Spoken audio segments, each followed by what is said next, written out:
Hey everyone, I want to talk to you about something today called the mere exposure effect I learned about from my buddy Kerwin Ray.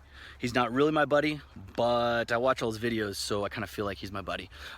So the mere exposure effect is a psychological phenomenon where people develop a preference for your service or brand based on how many times they've been exposed to you. So in 2005, this was estimated at 5.6 times. That's how many times it took for someone to develop a preference for your brand. Now fast forward to 2019, they're anticipating it's somewhere in between 18 to 20 times. That's a huge jump, 300% increase, meaning you have to create that much more content, you have to create that much more value to create this preference. Now, this preference can be a double-edged sword.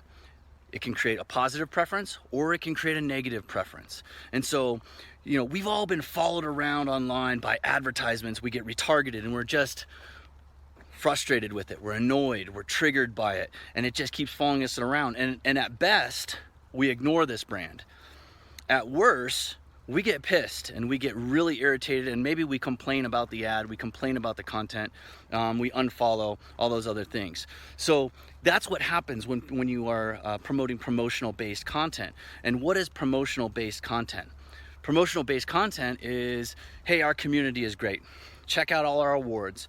Look at our food. Look at the accolades. Look at our staff. Me, beating your chest. Conversely, to get on the right side of this, we've all had brands out there where we just can't get enough of their stuff. We can't get enough of their content.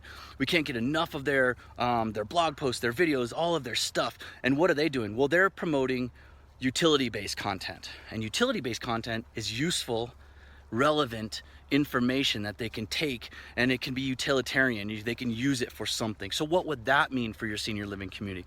Well, it means giving tips about safety at home. It means how to make the transition to a senior living community. It means anything that you can base a ton of value and just provide information.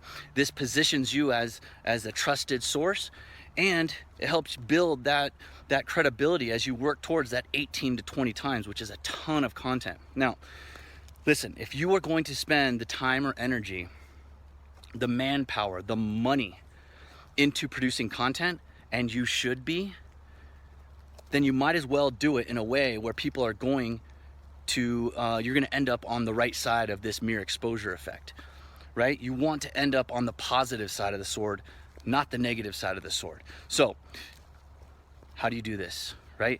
Well, you create your resident value journey. You understand your target market. You understand their pain points. You understand all these things, and you mind map it out. Does it take more time?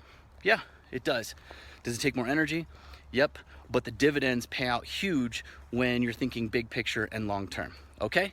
So the mere exposure effect. Create utility-based content, and you'll end up on the right side of the mere exposure effect. Thanks. Until next time.